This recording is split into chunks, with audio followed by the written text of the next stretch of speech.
What you listening to, son?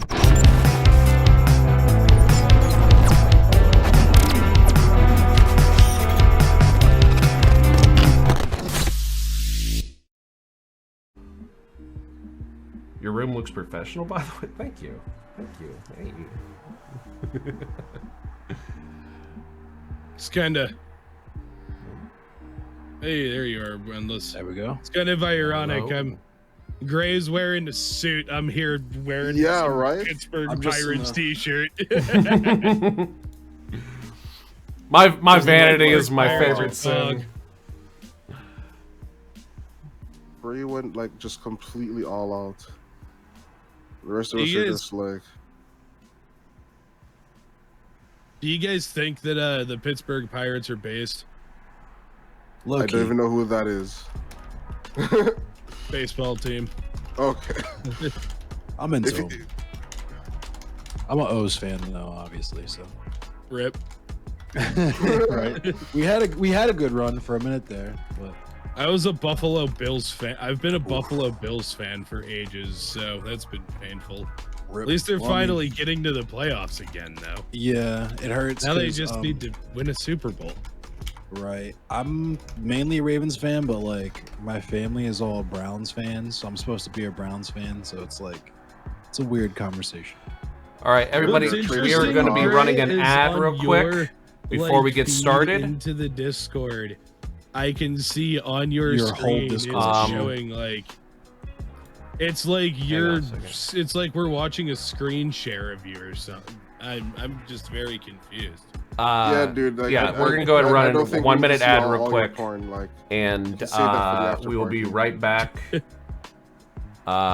We just gotta wait on Lourin Hubbard. Muted. I just realized. There is a 5-minute anti-spam measure that Lourin Hubbard has to wait on. So yeah, we'll be right back in 60 seconds. Here, and then when Lauren's camera comes on. Okay, no. So I was explaining to chat real quick that I was gonna go ahead and run a 1 minute ad, so that way there's no interruption.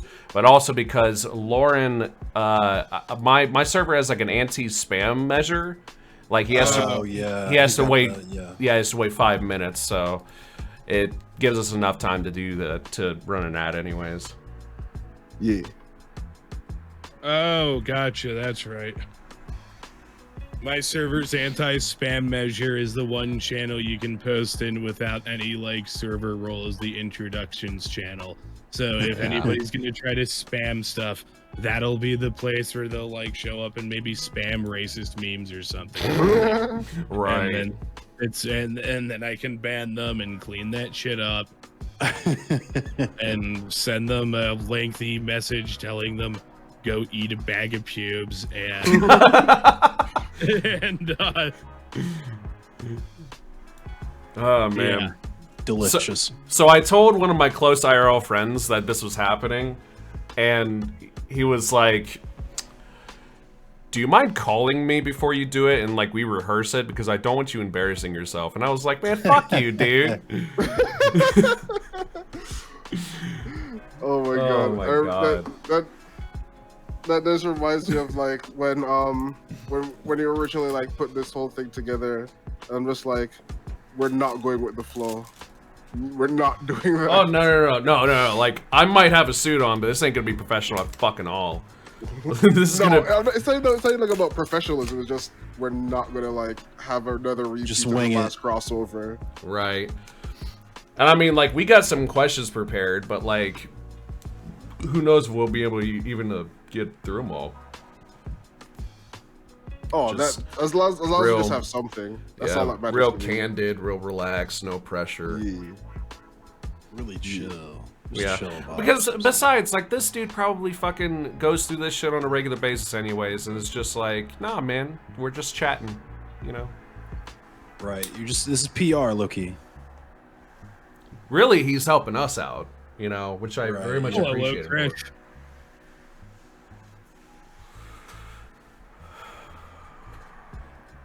Let's make you much bigger. Wretched Eel asks, is that an obituary shirt? No, actually, so it's someone was asking about this shit earlier. It's a Carnage shirt, but it's like obituary design, so it's like a crossover between obituary and Carnage. And you'll see when you see the bottom of it. That shit is so nice. That's metal. Yeah. The cause of death. One of my favorite villains too. Yeah, same. We were actually having a whole conversation about Marvel characters and how underrated and underrecognized Night Thrasher is. How they need to have me write some new Night Thrasher books.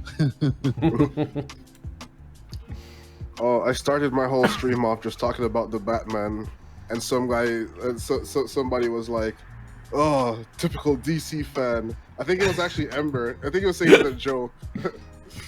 I still have yet to see that new one.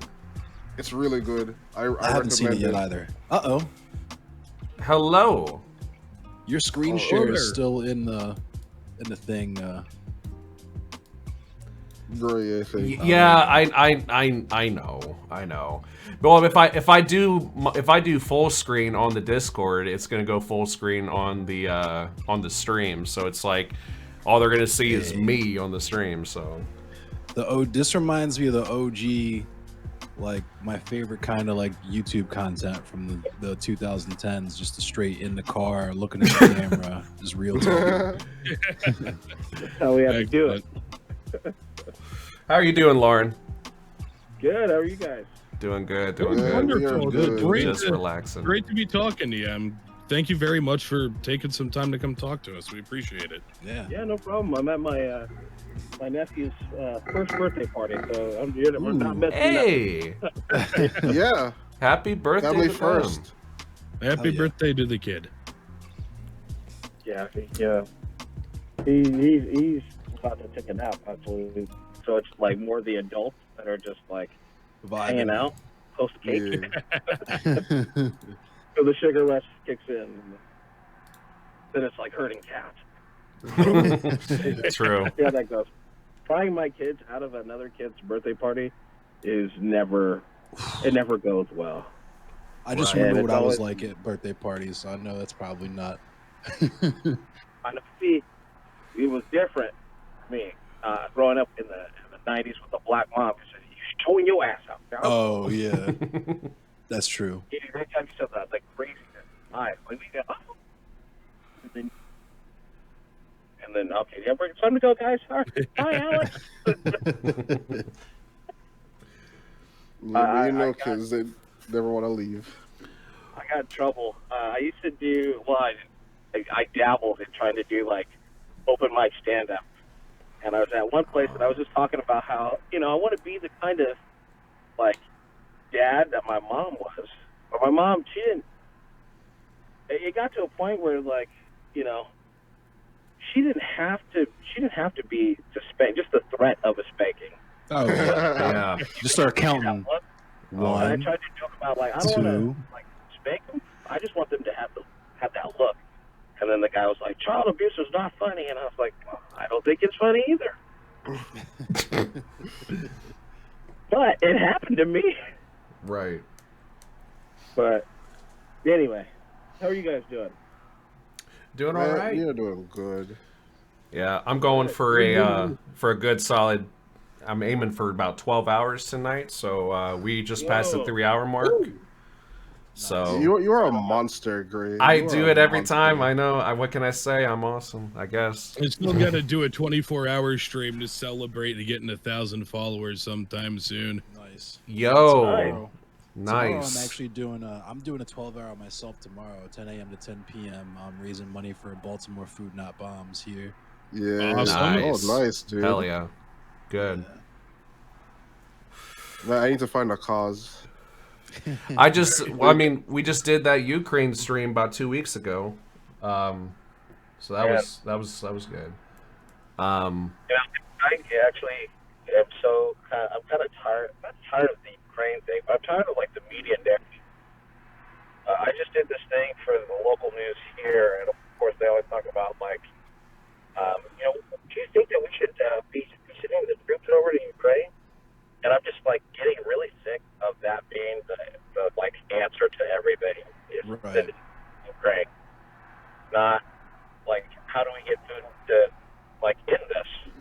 it's always like escalating is the answer, and I'm kind of Right.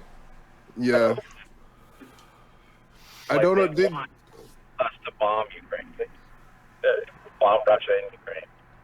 Yeah. Like, It's always got to go to that extreme, you know, where it's just like, you know, what? Well, we can't have them think that, you know, we're a bunch of cowards. We gotta flex on them and let them know that we mean business and yada yada. The world police. Yeah, Lockheed Martin stocks can't go down. Can't let that happen. That Right. Raytheon stocks needs to stay high. Right. yeah. How will Nancy Pelosi's husband pay for that next yacht? Doesn't usually like to talk, but you just know. Right. And that's how like America should be. We should be the cool guy that you see. I mean, look at our next closest station. It's got 2. You know, we're like the guy in. You just got to see it. No, you don't have to say anything. That's how it is. Yeah. So I mean, a couple of us have some questions lined up, I guess. I mean, does anyone want to start? Oh, nice. Yeah. We went full journalist. Just for you. Remember, by the way, real quick, this is I mean, it's pretty obvious. You're in your car just chilling. We just wanted this to be a chill, you know, be as candid as you want. I mean, if you have an image to upkeep, totally understand, but pretty much as long as it's within the guidelines of Twitch TOS, it's pretty much say whatever you want. You know, this is a very open space. But yeah, I guess whoever wants to kick it off first. Sure. So we know that you're running in the 22nd district of California. So like, can you tell us what do you see as the primary concern of the district? What is like issue number 1? What does the people of CA22 need the most? You know, issue number 1 here is always about water. Mm-hmm. In California, especially in the California where I live, we are like not as the breadbasket of the world, right? We grow literally a quarter of the country's fruits and vegetables. Oh, shit. 78% of the country's like nuts are grown here. Shit. And Wow. so water's really big. I always highlight that. Oh, he's cutting out. A quarter of the nation's food, but we rank 2nd in the country in food insecurity. So there's that disconnect that is, you know, we have been victimized by redlining from like almost into the like 79 up until 79 is a practice here, and you can definitely see the communities of color that don't have produce, that can't get fresh fruits and vegetables, that can't get the things that are grown like a mile away.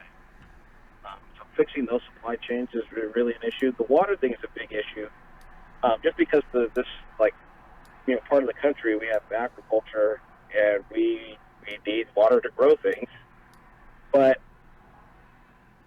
those issues are like well documented, right? The fact that we have water quantity problems. My campaign is really focused on what I do every day. Is I'm a manager over at the Regional Water Quality Control Board, and nobody's talking about the quality of the water that we do have. You know, 2016, everybody was making a big deal about Flint, Michigan, and lead poisoning, and you know, horrific things that were going on over there. We have 5 or 6 different communities here in this district that have contaminated water, that people are paying for contaminated water that they can't use, and still having to buy bottled water, keep in their house, do simple tap like brush their teeth, cook and clean with. So that has been my main issue. It's really kind of like brought up. It's not brought up because these places are primarily, you know, places of color. They're like migrant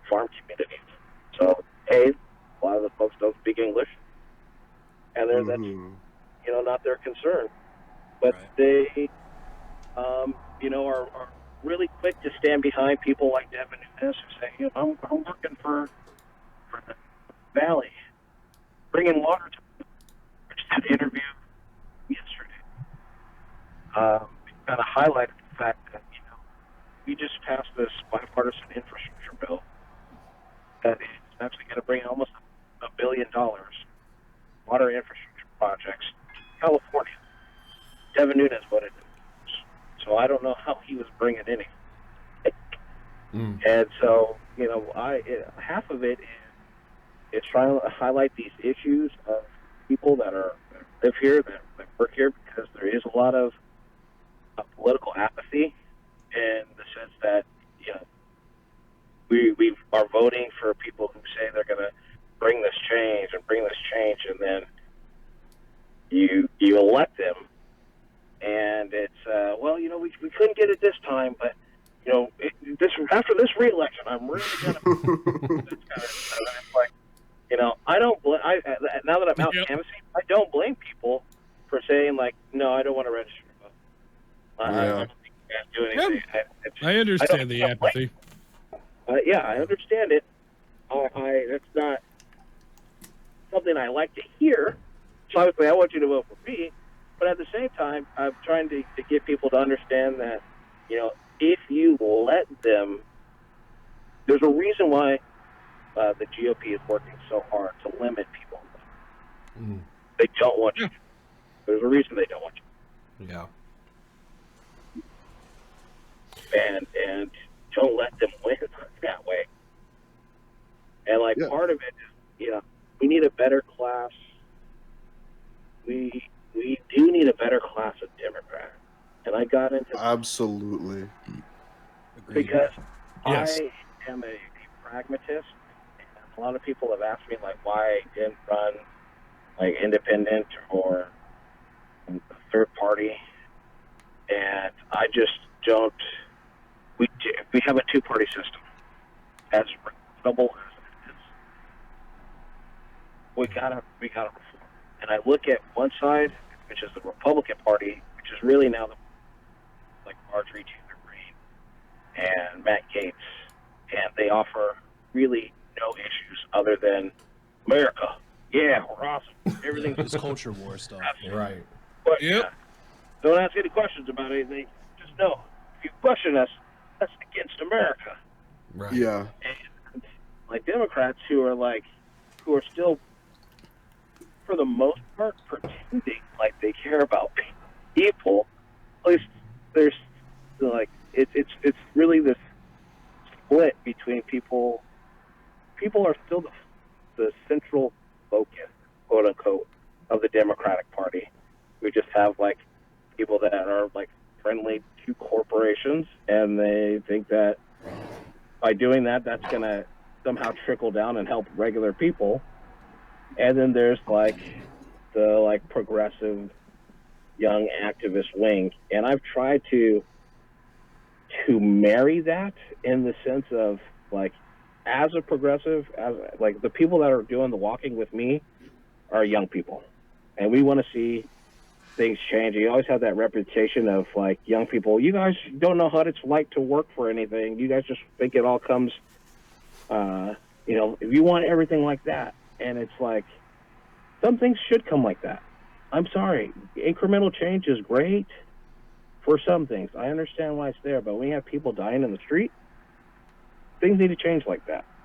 You have people like my own mother who died because they can't afford their prescription drugs with health insurance. That needs to change like that. Yeah. And so I've been trying to marry the two. Yeah, it's utterly inexcusable that our society can produce like such enormous amounts of excess, and then this idea that like the people who think that the status quo is peak human civilization will then go on to, they act as if like, but you see, in order to maintain this like peak human civilization, we need to have these people dying in the streets, because if we actually tried to prevent that, then that would make everything collapse.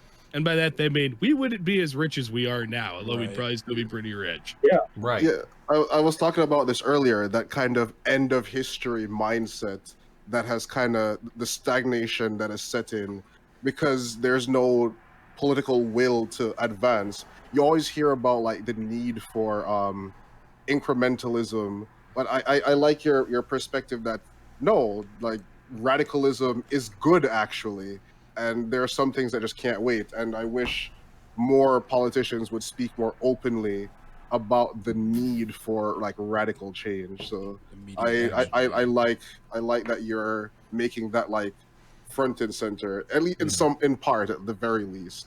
And like, yeah, the whole radical thing, there's definitely been put on it a negative stigma where like Yeah. radical has to equal crazy or something, or Crazy. that Tell 'em. we Yeah. want civilization to collapse or some shit. And it's just that the radicals back in the day, like we're talking the early 1900s, were the very same radicals responsible for you having a fucking 8-hour shift instead of a 16-hour one. Like, it's Yeah. just Battle of Blair Mountain. like good God, man. Like, you should be thankful that there are people who are radical enough to just like, I mean, to put it simply, they have more balls than you do. You know what I That's mean? what blows my mind is when people try to act like even like people anything left of like Mitt Romney are these like radical leftists. It's because Right. it's like, dude, have you ever heard of like when they're talking about like labor union leaders and candidates who stand labor unions, they act like these people are radical leftists. It's like, dude, remember when like labor unions were like getting into gunfights with federal soldiers on them? Yeah. Right. Like, see, like back in the day, you didn't concentrate on it. You like cut your legs from you. Right. Exactly. They sent Exactly. Pinkertons in to whip that ass. Yeah. And you know, like, part of it is like we kind of need. I was like my favorite show is West Wing, and I think about that scene they talk about like, you know, like I don't think he said radical. I think it's something else. But he talked about like, you know, it was these people that did the work to get you know, that ended slavery and got women the right to vote. They got people of color the right to vote. They got the Clean Air Act, the Clean Water Act, and it wasn't those things. Like a lot of people forget that, you know, it was Republicans and Democrats that supported things like that. Like I'm pretty sure Nixon did the Clean Water Act and Yeah, like I started think the EPA. So, like, you know, Yeah. He did. it didn't used to be right left kind of a thing.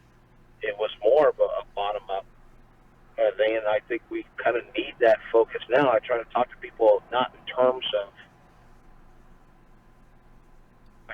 I like to say the PC conversations, and I don't mean politically correct. I mean polite conversation. I Right. think that's how we're going to have to do it. I actually posted on my Facebook. I actually got accosted by a woman at buying stuff for a meet and greet event I did earlier today. She said, "Hi, Lauren." I'm like, "Oh, hey. How are you?" I did what this lady was. She's like, "I'm doing a lot better than you're doing.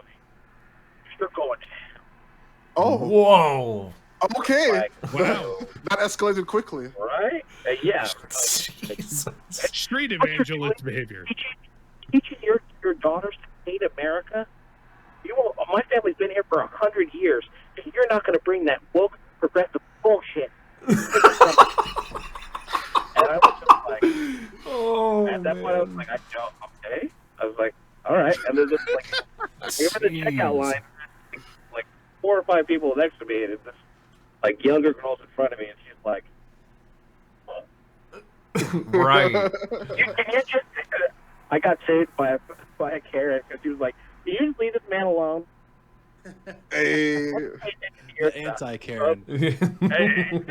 carroting for good. So it is those people I think that are really, beyond beyond the polite conversation. A lot of folks that I knock on the doors and people answer, and we get into conversations about the commonalities that we have, like healthcare is, I think, a big uniter, because I've met tons of people who have who are registered Republicans, and they're taking care of their parents now. Their parents are a little bit older, taking care of their parents, and they find out that Medicare is great, but it's not covering some other stuff that they need, and they're like, dang, I don't know why I can't put them on my insurance. If only it was for all. Right. And it's just like, what? People don't just stop being your family when they turn. And that's the limit. People don't understand how insurance works here. I think it's part of the. But we all have those kind of issues where somebody's got a kid and their kid ages out. Now they got to try to find insurance for their child, and they're buying private insurance on top of stuff and finding out how expensive it is. Or, they're in between jobs and don't have insurance and finding out how expensive Cobra is. You're paying 102% of the premium without any contribution from your employer, and just tying health insurance to employment in the first place tells me that when you are no longer employable, you no longer have the right to health. Right. That's the message that we're sending with that. 100%. Yeah. It's like, you have the right to live. You're not making me any money, so you don't have the right to live. Yeah. Yeah. And that is the basic understanding I'm trying to get people to understand. Say, hey, don't you think that some things just should not be for profit? Right. Yeah. Yeah. If we had a for-profit fire department. Yeah, exactly. The fire department was In the old society days. unemployment. Oh, you Yeah. don't have a job? I Well, was looks like- your house is burning down. Whoops. So a quick question for you, Lourin. I was taking a look at some stuff about the 22nd district, and it does look like it has kind of a Republican lean. So I did want to ask you, how bad, how frequently do you encounter that level of I don't know, brain rot, for lack of a better word? That was the first time it's happened outside of me doing protests or something else. Where there's a protest going on. That was the first Yeah, time. is that actually recognizing who I am and actually saying something and attacking for it. So part of it is hey, you know me, but at the other end, it's that lady almost ruined my day. So I take it since it was Devin Nunes' district, and Devin Nunes recently resigned to go run that silly company that Trump founded in order to start that ridiculous Truth social media network. So I'm guessing if did he win that district by a super wide margin in his last in his last time getting elected to it in 2020? So 2016, he blew the guy out by 30. Ooh. Jesus, dude. 18, we had a guy, Andrew Jans, run, and he actually got close to beating him 5 points. But I subsequently learned, because Andrew Jans, he raised a lot of money, and he got within 5 points of beating Devin Nunes. And I subsequently learned that actually the DNC actually inserted a poll here to find out if they were going to put, Devin Nunes on their target list for 2018. And it was no-name Democrat versus Devin Nunes, and the no-name Democrat got within 5 points. So this guy didn't move the needle from what was already kind of there. Jeez. And then 20, we had another gentleman who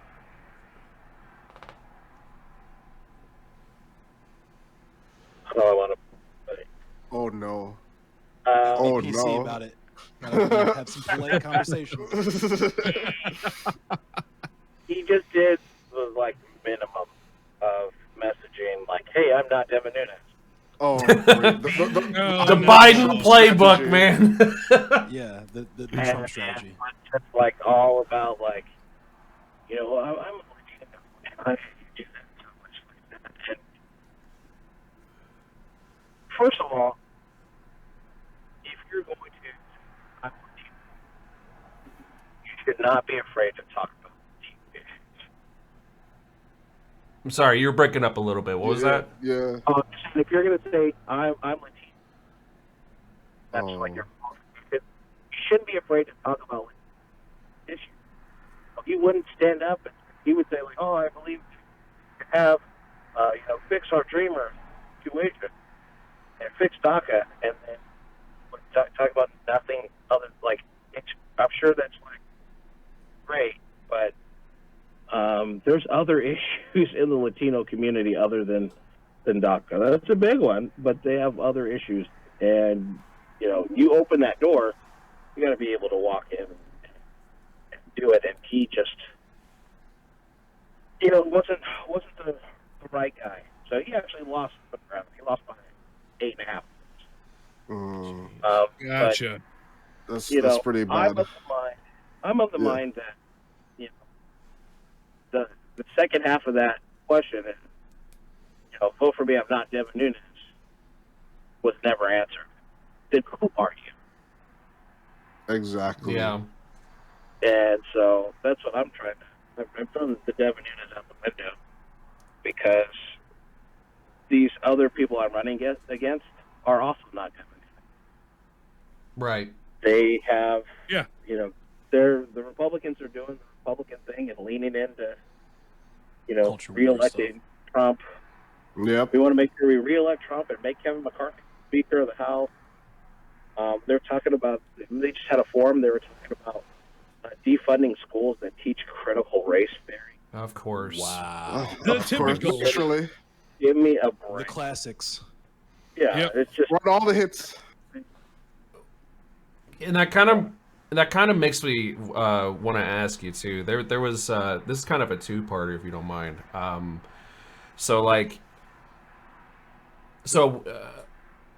my channel, at least, I don't know about my comrades here, but on here we've gone over some of your stuff a few times, and big fans of you, and Same. we've also had conversations though that, and it made me want to ask this. So, like, as a progressive, with the platform that you have and the things that you advocate for, like, have you been on the receiving end of like the socialist slander that others get, and also have you gotten criticisms from the left, and how have you addressed these things? Like, what thoughts have you had from either side? I haven't gotten too much of from the left. I actually went to our local DSA group for their endorsement, and Nice. like we Awesome. did a whole like meet and greet thing, and got their endorsement with caveat. Okay. So there's some folks that were like, we like what you're saying. We just some members that don't want to endorse a non-person not in there. So that's really kind of been like some people that are like,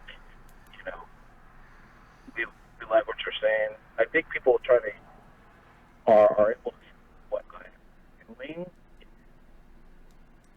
and standing up for issues and not being like confrontational of certain Democrats here, but to voice my disagreement.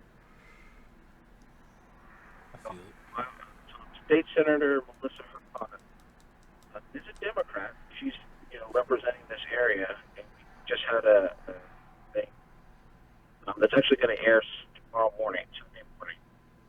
And she's nice. going on talking about the price of gas here in California, and how we need to drill for more oil.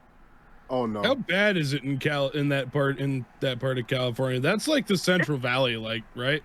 Yeah, I mean, we're not paying LA or San Francisco prices. I think if you go to like I get my gas at AM/PM, so in Costco, so I'm not paying the fancy Chevron prices, you know. But it's probably about $5.60. $5.60. Ooh. That's still kind of, I thought having it being like $4.30 up here in upstate New York was bad enough. That's brutal. Bad. Yeah. That's $5.60. Like LA's like $6. That's crazy. My God, it's cheaper to walk. Yeah. We're not gonna like I love you, Melissa, but you know, we're not going to. There's 1,000 permits in California to drill that aren't being used right now. There's also export of the United States. Yeah. It's not a problem, but boy, we can drill all we want. We still sell oil at the global market price. Mm. So if it was a situation where California is going to do all this drilling and then it's mandated that it has to stay in California refineries and be sold in California, great. That's going to help us. But that's not what we're talking about here. We're talking about private companies being able to pump our oil and sell it at the global market price, which is, you know, going to be a splash in the bucket. Yeah. Low-key predatory. Other places in the world, and they're using the Russia situation really to say, you know, to get past these regulations. You know, talking about we need to have the Keystone Pipeline, and not, you know, and not all the other thousands that they already have. Instead of and they suggest this more. We should say what it is. It's the Trans-Canada Keystone Pipeline. We're talking about bringing Canadian oil through American refineries to sell the world. Price. Yeah. And all of this to make some dudes in suits money instead of investing our resources as a society into actual sustainable energy. Like all these places in like all sorts of like all over the Sun Belt. You know how much of the Sun Belt where we have like freeways and stuff running, we could just run giant solar farms next to them? Exactly. Instead of having to like power people's homes and get people to have people power like electric mass transit and whatnot. Yeah. Oh, that would be amazing. Talking about the key pushbacks. I do get some pushback on stuff like nuclear power. Oh, pro or anti? Yeah. Pro or anti-nuclear? NIMBY stuff? Well, so I think we need nuclear. Oh, likewise, yeah. But that is not. I'm like not really pro or anti-nuclear because it's like I understand the utility, but because of the potential consequences, even though they are statistically extremely rare, the potential consequences can be like so bad. Sorry, 1 second. Yeah, I think the consequences are devastating. So careful with it. Like, for example, there's still that zone of alienation in northern Ukraine. Oh yeah, because of that accident that happened there. The thing though, I'm sorry. Go ahead, Lauren. Oh, I was just gonna say, I feel like there's parts of like California where we could build a nuclear plant away from everybody. Like where California City is in the middle of the Mojave Desert. Yeah, there's parts of California that are decent, that are far enough away from fault lines that they're less likely to get like really screwed up by earthquakes, right? Building stuff along the coast of California is like probably like along the because like San Joaquin Valley is where the 22nd district is, right? Yeah. The is like a lot of those reactors were like 70s, 80s reactors, and the technology has come so far that that's true. Oh yeah, and like up here in upstate New York, there's like we have like one of the oldest nuclear reactors in the planet. That's scary. Or not on the planet. I think in the United States. I hope there's not older ones. It's from like the early 70s or something. Right. Yeah, I feel like we've like our subs are nuclear, Like we can, you're right. Like the technology's come a long way, and it's like a source of carbon-free energy. Yeah. Sort of Tony Stark, building an arc reactor. I don't know where it's going to come from, but also, I think back. We'll call up Elon Musk and ask him. He's a Tony Stark after all. Who knew that the combustion engine was going to come along and people were like having their carriages? These things like us, we shouldn't just look at. Oh well, we have the combustion engine, and let's heighten what we're going to reach here. Hooray! Let's stop. Right.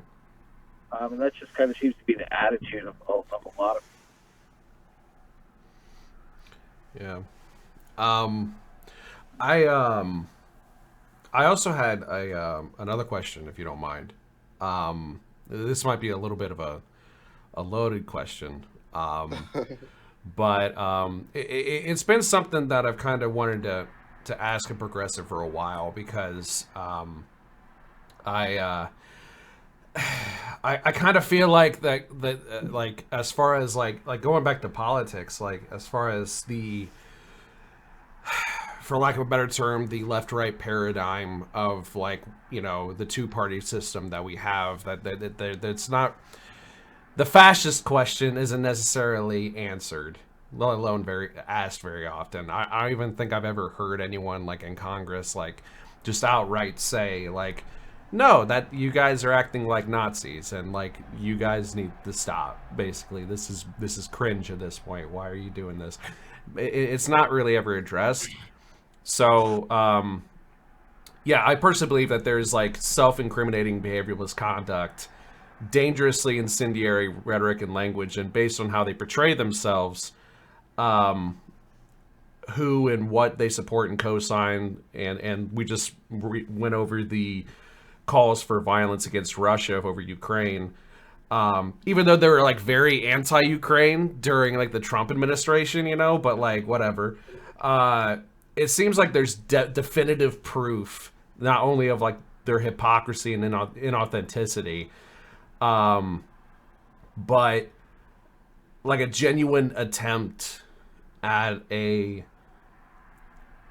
tyrannical takeover by the right, with fascist, pro-theocracy kind of intentions. We just mentioned like, Marjorie Taylor Greene, the governor of Idaho, convening with neo-Nazis with online, like Nick Fuentes. We just talked about him earlier. He's an online personality that's white supremacist through and through. And like the anti-trans legislation that just went through over there, and we have a whole laundry list.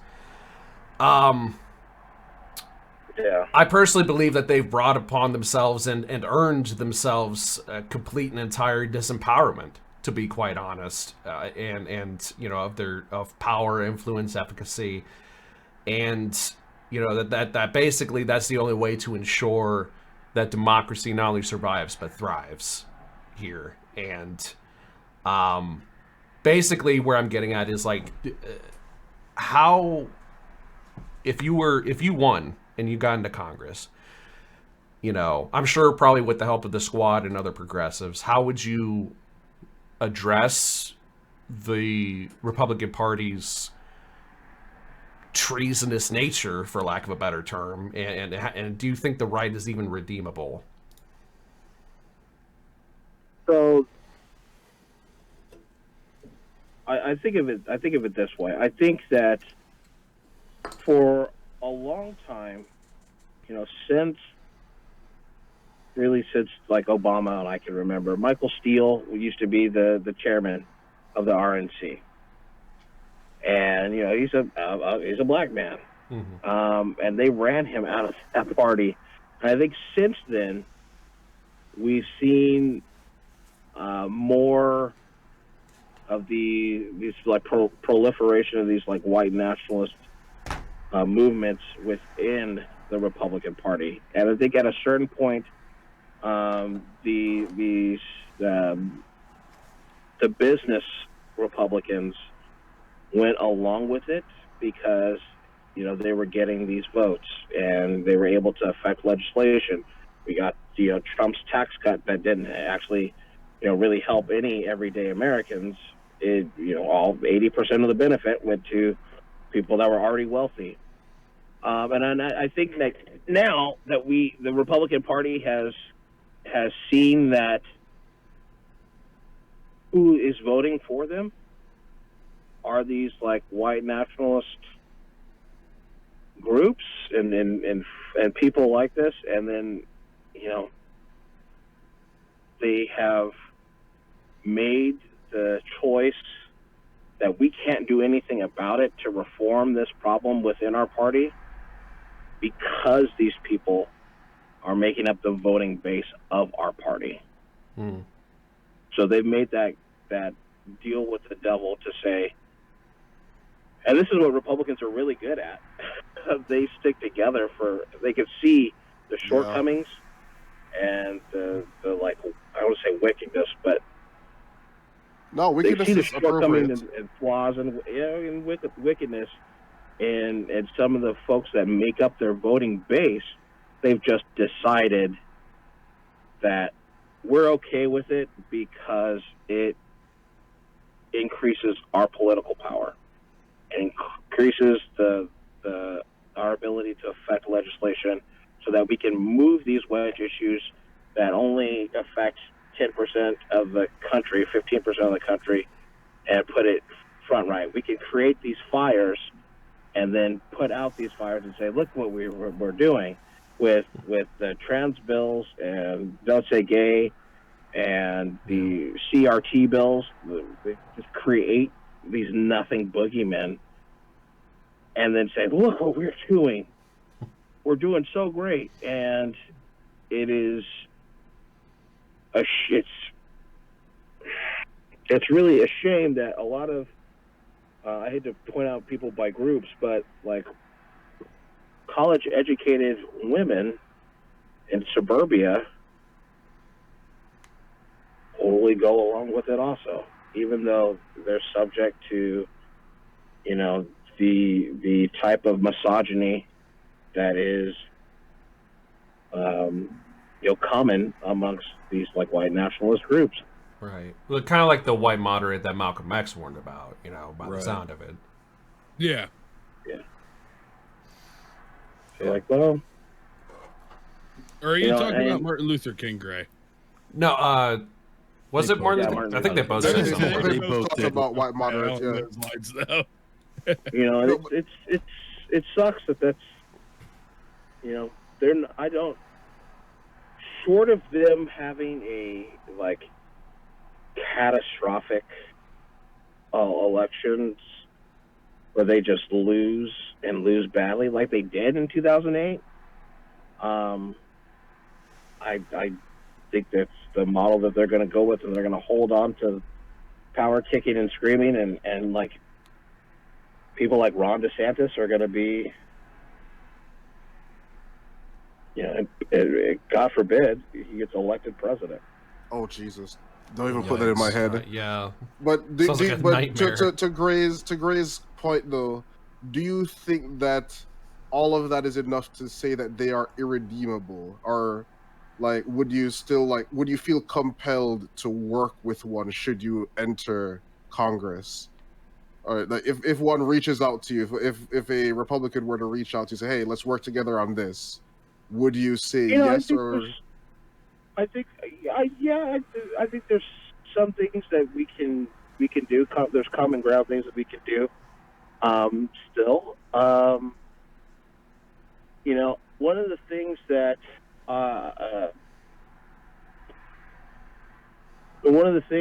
is here that Republicans are really like concerned with, because it's their bottom line, is immigration. We need field workers to pick all the crops that we have, and in California, there seems to be like this forgotten history that like Ronald Reagan was the one that like established amnesty for people in the first place. Ronald Reagan was talking about like taking care of the foreigner and all these other things. So like part of it is like reminding them of their base, of what their conscience as a party used to be. Because I feel like there's a lot of these older folks that aren't necessarily white nationalists, that are these like Reagan Republicans that are there. Just lost in the sauce. And they like have just put up with some of the stuff. There's very few of them now, but like Adam Krinzinger, I think is a guy that's like a very common sense, business Republican. Tax cuts. The free market will correct every problem we have. Right. There's people that think that way ideologically, and then there's people that are running on the culture stuff that are crazy. Yeah. So there's some things that we could do around certain issues. I think the Democrats have been really bad at negotiating for things. Yes. From the start, from the jump, we already limit ourselves. Well, we only think we can get this, so we're gonna, offer what we think we can get. And if I'm going into the negotiation, I don't want my negotiator to say, I think we can get only this, so let's just ask for that. I want you to ask for the whole goddamn thing And work backwards. Amen. and then I'll say from there. That's how So you do it. I think I posted a thing about Pelosi with the the CARES Act thing that we did for COVID relief, and then it ended up being $1 billion less than what Republicans had offered to begin with. Right. And it's like, yeah, wow, that's a terrible negotiation. If we got $1 billion less than what they initially offered, Yeah. that's not good what a negotiating. joke. So I'm willing to go in to something like, so let's say the wall, for example. Building Trump's wall. Golly, if they're still not all about this. I'm willing to look at it and saying, okay, we'll give you some federal funding for you to build strips of wall. But in exchange for that, we will codify DACA in the law, and all these people will become full citizens of the United States. Damn, And then we that's will a trade. establish a 5-year plan for people to gain citizenship. That's you want your wall. I want these people to be recognized as full citizens.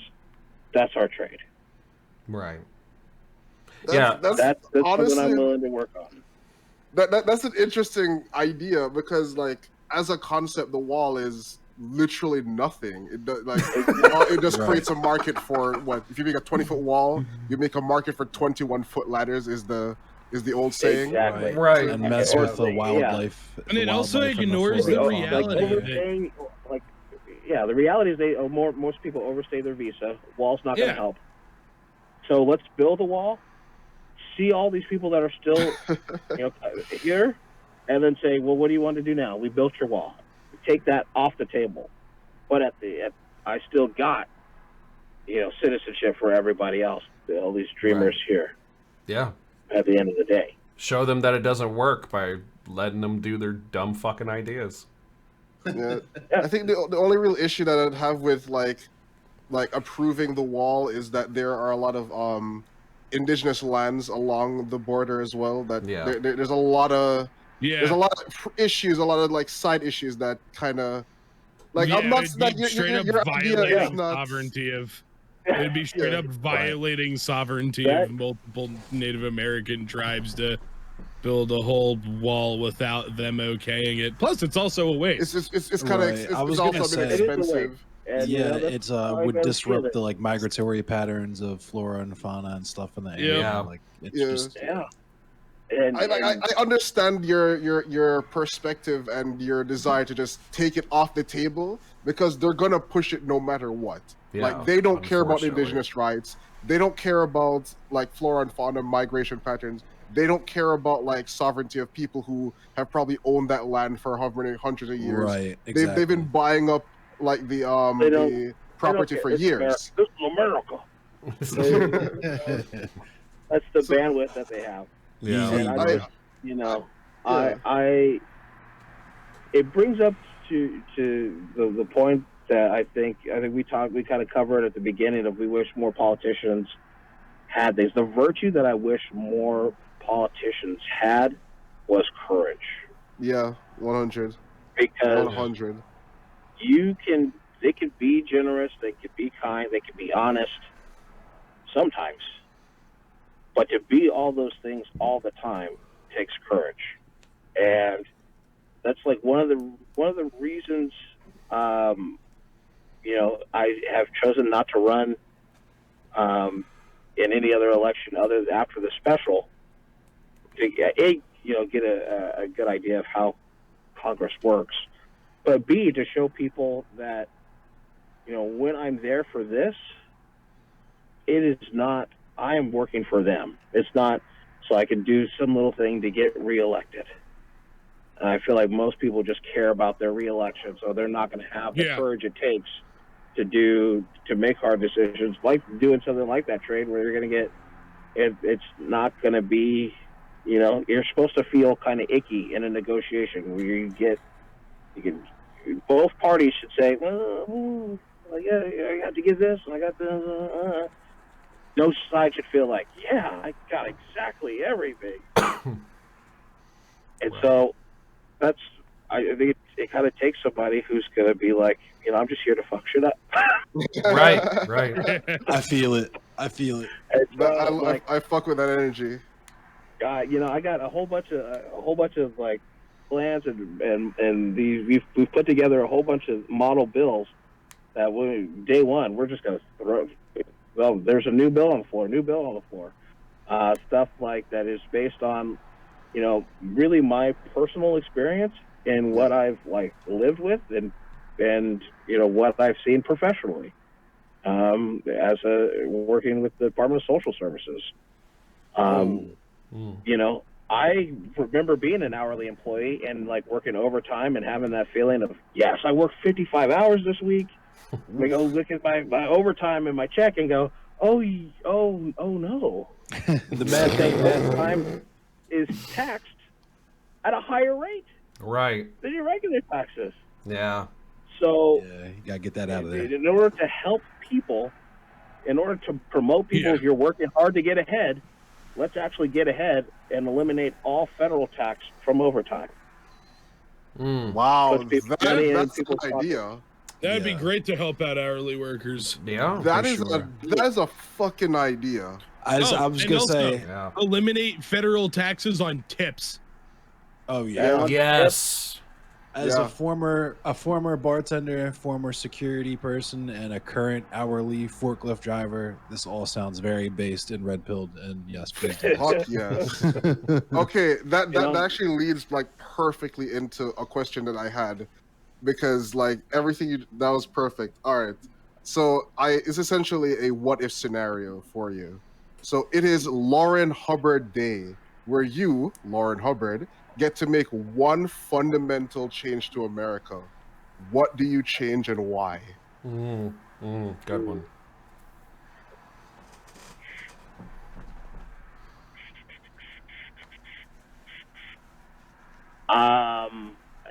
I can magic. I can change hearts and minds, things like that. Yep. Right there. If it goes into law, everyone agrees and no one can dispute it.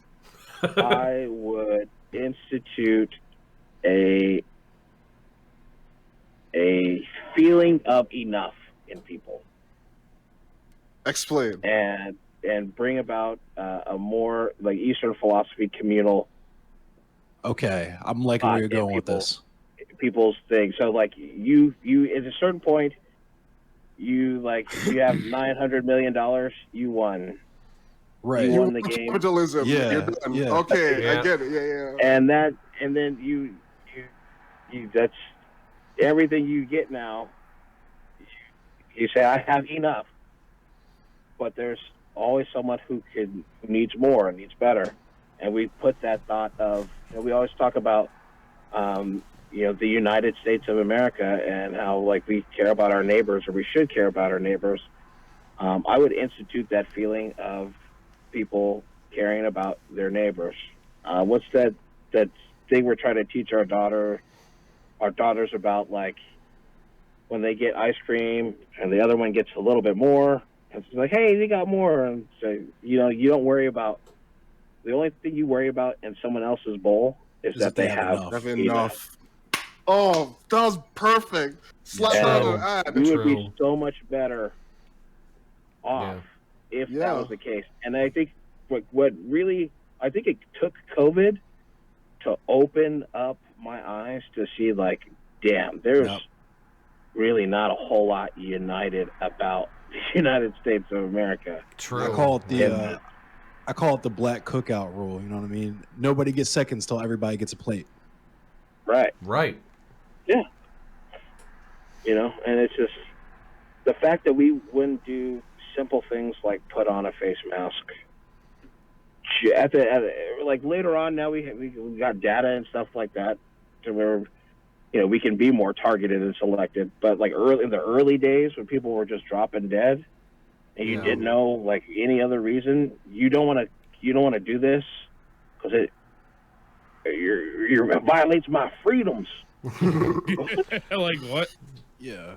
It violates your freedom to be ruthlessly exploited by the capitalists. It violates your freedom to die for no reason.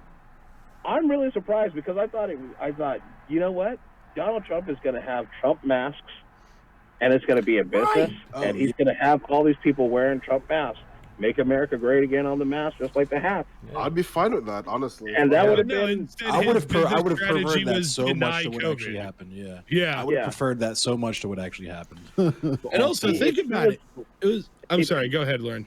I was saying, if he was smarter than he could have used COVID as a way to unite people, and then gotten reelected by a landslide. Mm-hmm. Even dismissing everything he said. He could have been the guy that said, you know what, I'm putting all that aside. We need to help people.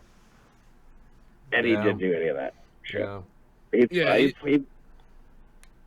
kind of proves how short-sighted he is. If he had actually done like extremely comprehensive stuff to try to deal with COVID-19, so many people would have thought he was some big hero and would have totally voted for him again. He sacrificed just from the checks. He thought the thing to bank on was we gotta pretend it doesn't exist and just make it. Is there any way that we could put bleach in the arm? Can we get ultraviolet rays into the body? He sacrificed a long-term bag for a short-term bag. Right. He doesn't. At its best, politics is theater, right? And that's why I like these Democrats are really terrible at this game too. With the whole stuff coming out with people at the Super Bowl not wearing masks and all this other stuff, and saying well, I held my breath during the picture. Come on. Don't do that. Just stand on it. Yeah, man. Give me that bullshit. But if I smoked, but I didn't inhale. If he had said, well, I'm vaccinated, everybody I'm with is vaccinated, and, we feel safe, and we're following the CDC guidelines, and the sooner that everybody gets vaccinated, the more commonplace gatherings like this are going to be. All he had to say, hey. I smoked, but I didn't inhale. Introduce my lovely wife to the screen.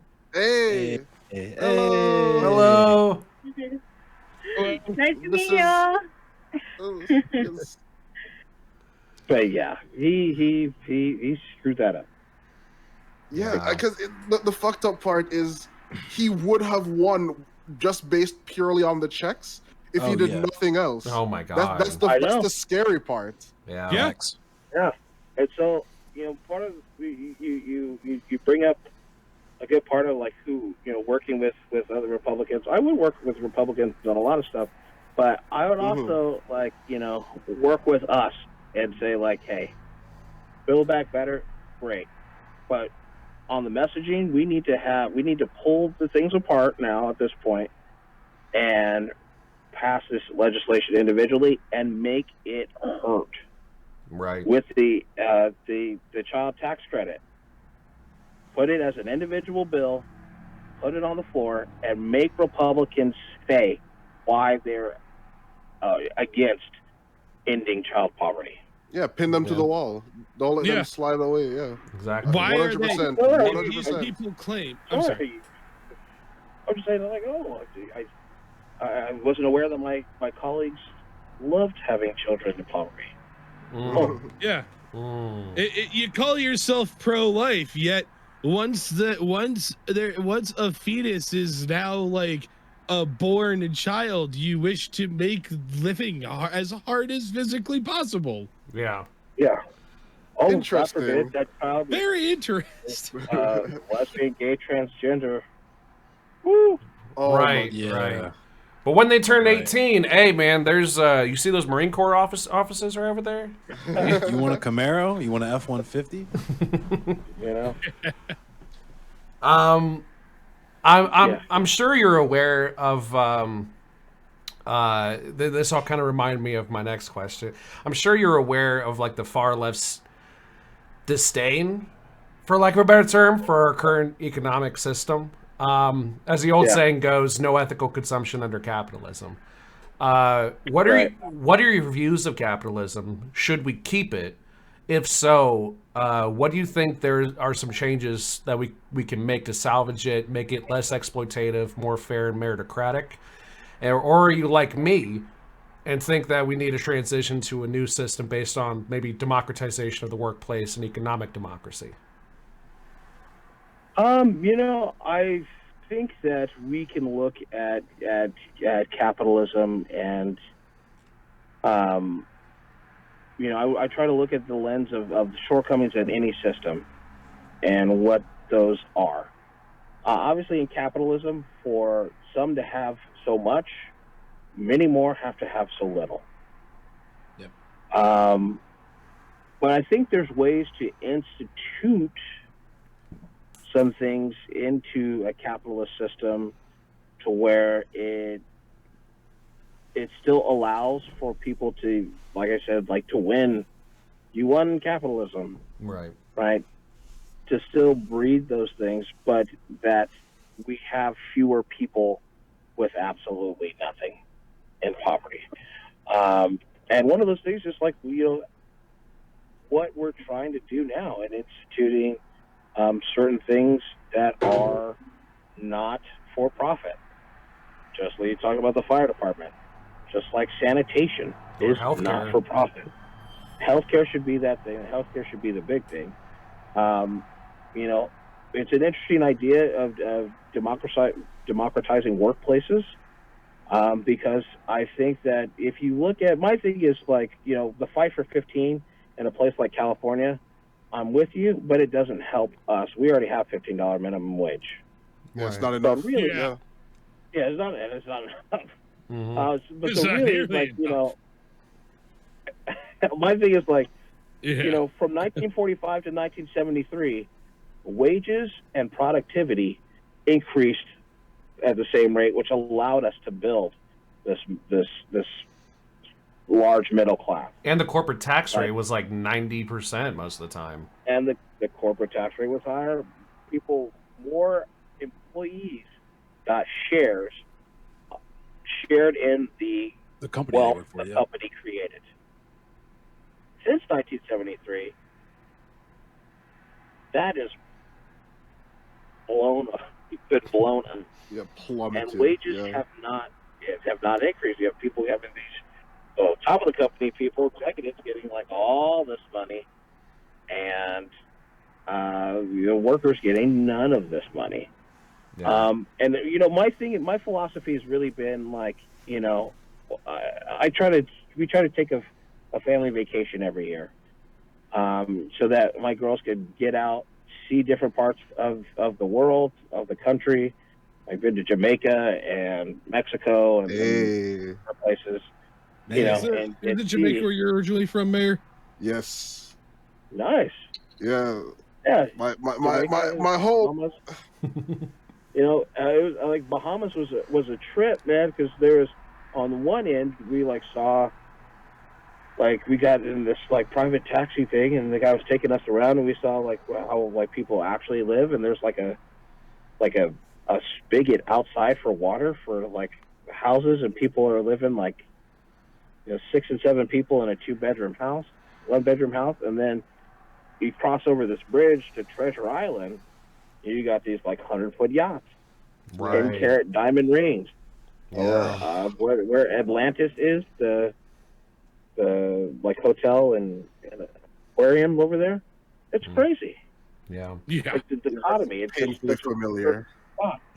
But that's we're trying to teach them about the world, and I think one of the best parts about America is that we have taken things from other places and made them awesome. I always hear about the melting pot. I think we're more of a salad. So you get a little bit of lettuce, you add some cheese, you have some croutons, a little chicken, and everything's still. All those things are still the same. Yeah. You just add a little dressing, and all those things are still themselves. But you need all those things to have a salad. Give it a little. Another good example would be the upstate New York regional Friday night out on the town drunk food garbage plates. Those are wild. It's literally just like home fries, cheeseburgers, maybe a hot dog or two, like maybe like baked beans and mac salad, and like ketchup and mustard and onions and this like real meaty like sauce. Dude, that is the feeding of the like, You are making me fucking plate. hungry, dude. Oh my god. I was gonna say I'm gonna have to make a run after this. Just look up garbage plate on the internet and you will see the horror that is a garbage plate. Hit up Waffle House or IHOP. They're You not can't actually find a horror. They're We pretty tasty. That's another good example of the. Yeah. We call that the kitchen sink. Right. Yeah. Yeah. Right. Throw the kitchen sink at it like Joe Rogan. We make them awesome. So like, there's elements of like was it like Ducati in Italy, where like there's employee representatives on their board of governors or whatever, board of directors, where the employees have a direct voice in what is happening with the company. Yeah. And I didn't know Ducati ran like that. That's cool. I wish there were more like workers co-ops. Like that's cool, but I would really enjoy. It would be nice to see. Because here in Baltimore, there's a black-owned ice cream company. They're a workers co-op. They were made a co-op actually during COVID. Yeah, Nice. They have amazing ice cream, bomb ice cream too. I used to serve it. Hell yeah. Yeah, so I think there's things that we could take from other places that will alleviate some of the effects of capitalism. I just see like I haven't seen an alternative in my life, right? Because even like people talk about socialism in Venezuela. I mean, Venezuela. not socialism. But, Venezuela. Venezuela is socialism. Don't tell us to do research, because we'll look at like Scandinavian style socialism. Yeah, and exactly. Go, sign me up. No, it's all about Venezuela the. is socialism. Yeah, right. And I'm driving the other Red Bull car with Max Verstappen in F1 this year. It's got to be It's the Bitcoin socialism. You know what I mean? The anarcho-capitalism. Yeah, of course we talked all this shit about Venezuela and whatnot. Venezuela is a communist and arbiter. But hey, listen, this Russian 70% privatization, but we'll just ignore that part. This Russia-Ukraine thing though has really fucked up our oil situation. Venezuela, do you have any oil by chance? I know. And so I haven't seen a working alternative outside of like theory, and I don't know that you can create a system that would account for the invariability of human beings. Mm-hmm. Does that make sense? So you have to guard against. Yeah, for sure. Because there's always any system. You also have to guard against like these things like greed and this other stuff, because people will do that. Oh yeah, power corrupts. Absolute power corrupts. Absolutely. Yeah. Yep. So, I just haven't found a way for that to happen. Yeah, that's all. It's one of those unfortunate reality things. Yeah, I'm not like married to capital. I'm not sitting here like with a capitalism T-shirt going, "Hey." Right.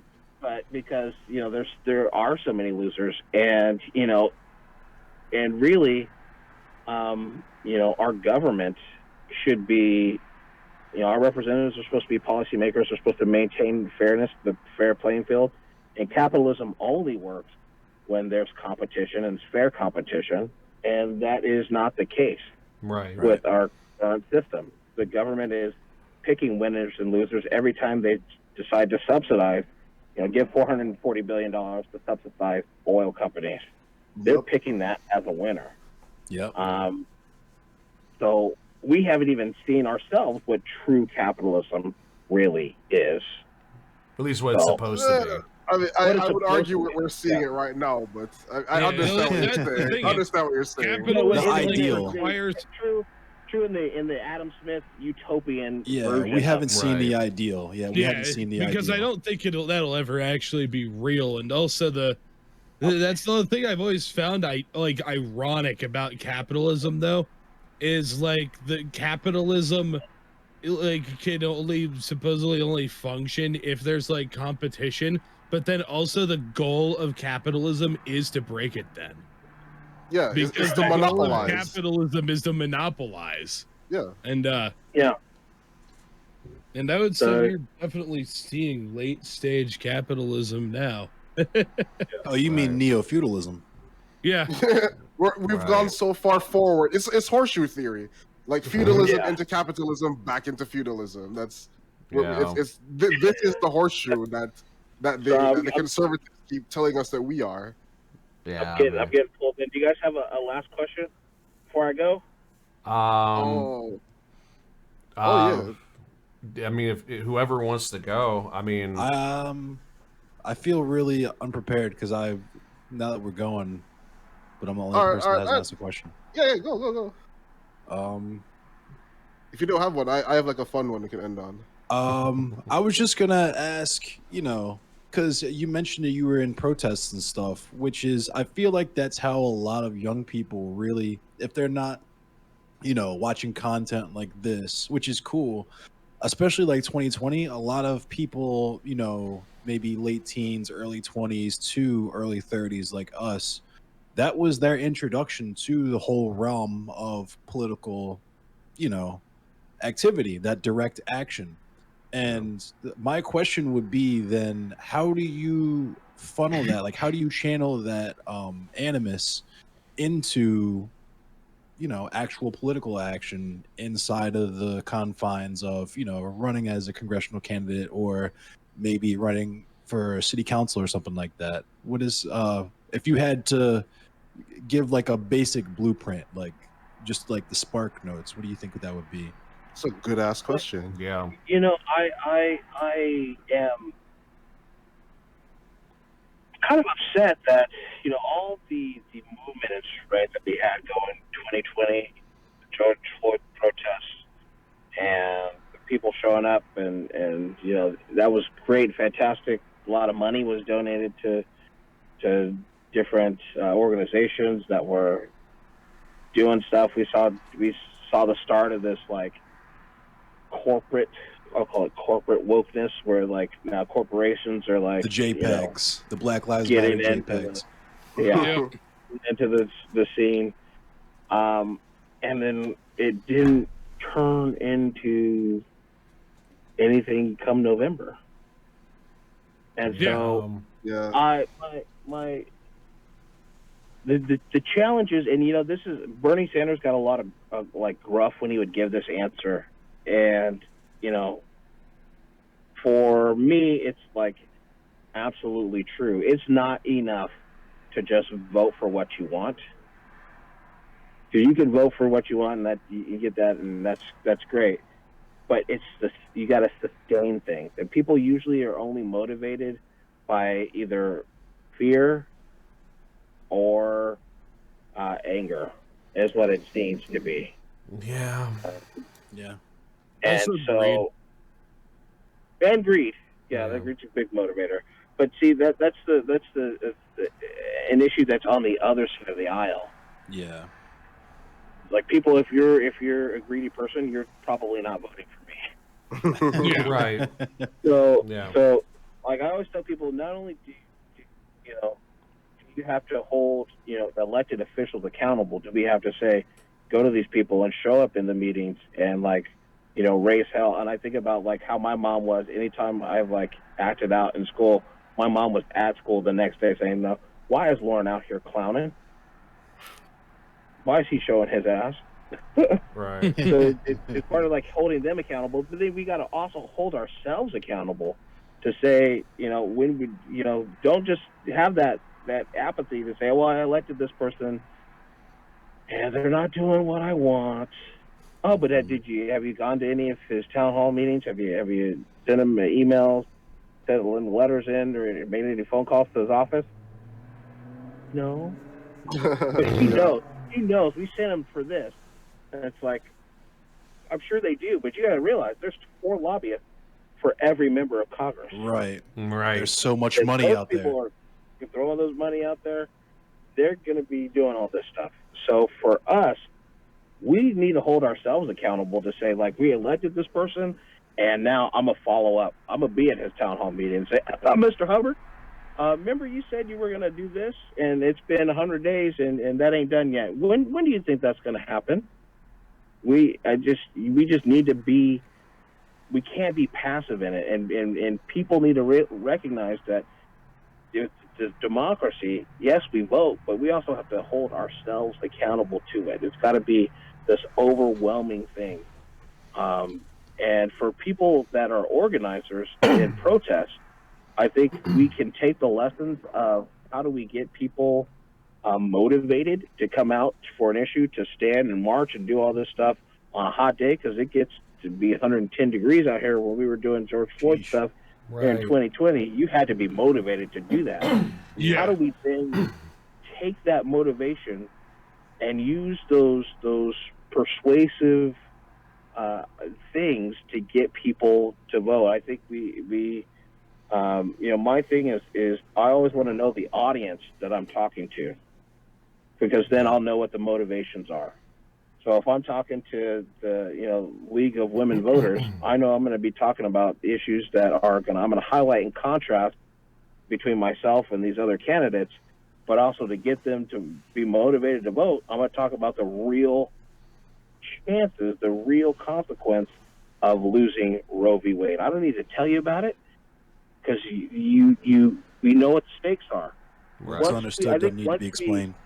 Once we are, as candidates, are able to explain what the stakes are to people, that they will then take those and internalize them and have and understand the motivation. So for me, we know the stakes are kids, growing up in unsafe neighborhoods, going to schools where they're having fire drills, and people they want you to pack a box and write a note to your kid if they're ever in lockdown, saying mommy and daddy loves you. That shit is not an option. Wait, what? That is some real. Yeah, it's pretty nuts. We have a gun problem here. because they can't afford their prescription medication. That is not an option. Right. The very real possibility now of losing our democracy, and the January 6th committee. Oh, we've had all this stuff. We're going to release it. Where's my grandma said, either shit or get off the pot. Yeah. Right. If you don't have anything, then don't be saying all this stuff. We do, because the Republicans will do a great job at doing the Heisman and knocking all that shit down. They did it with Russia, the Russiagate, and all this other stuff. Yeah. Where there were some real lapses in security, and they just knocked it down. So we need to be better at telling people and showing people what the stakes are. We should be talking about the fact that we only have Joe Biden as president now because 18 actual Republicans actually stood up to the president and said, no, I'm sorry, you're wrong. Right. No, yeah. And of those people, they've already replaced 11 of them. Of the 18 with people we are not playing the same game with these folks, and I'm worried about the lack of urgency in explaining the stakes. Yeah. Yeah. And I mean, That's a you very brought good up early too about like being like accountable and whatnot, and you brought up Bernie, which I am very grateful for, because I must say, you know, we could talk all this stuff about how we need more progressive policies, but if you don't go out and fucking vote, I'm not gonna be able to do the shit you want me to do, okay? We need to start. When did Bernie get into Discord?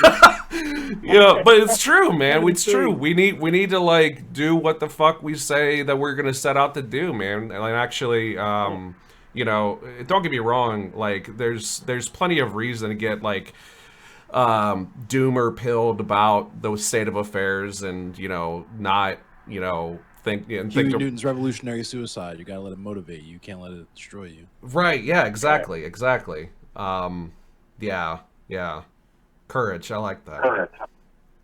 Courage and the power to have enough. That's a good ass campaign. Yeah. Well, thank you for joining us, man. I really appreciate it. Time. Also, a mutual friend of ours, Prog, is in the chat, and he says hi. Your college friend. I don't know if you know his online. Yeah, he knows. He knows. Yeah. And I would also like to thank him for pretty much helping to set this up. You came up randomly in my mentions, just like, yeah, I'm down to Saturday work for you, and I was just like, oh shit, this is real. Yeah, so I saw that message. I'm at work. Oh my god. Yeah. We are humbled and very grateful that you would give us your time of day, and you're welcome anytime, anytime. Yeah, I just want to say LourinHubbard.com. Yes. Please donate if you can. Yes.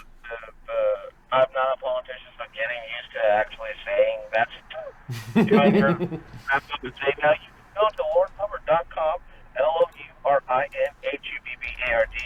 and find out more information about our platform and what we're doing here to bring the Valley forward. Please donate. We live in a capitalist system. If we're going to dismantle it, we need money to do that. Yeah. Weaponize the system against itself. Go donate to Lourin Hubbard's campaign. I just sent the link to my chat. I'm about to do the same after this call. Nice. I appreciate it, guys. Absolutely. Yeah, we Much really love appreciate to you. you coming on here. We know you're real busy. Thanks a lot for coming and talking to us. Yeah, have a good rest of the day. Have a good weekend. Yeah, have yourself a wonderful weekend. Indeed. Later. Oh, that was fucking amazing. dope! That was amazing. That felt good. That was a good talk. That felt good. That was really good. Oh my god. He's such a good guy too, man. Oh yeah. I'm glad his audio was good for my question for the whole, because that was a based ass response too. Yeah. Yeah. And like, yeah, I was a little bit worried for a second because it was a little bit scuffed at times, but man, that was good. Worth it. I'm definitely gonna upload this to my YouTube channel. Same. But Lourin's great. Yeah, I gotta upload this to my YouTube as well. I've been neglecting my fucking YouTube lately because I'm lazy. Dude, I've spent this entire time being the same way, and like a month or so ago, I'm like, dude, I need to put more shit up there. What the fuck am I doing? Wait, are you familiar with Alden's number?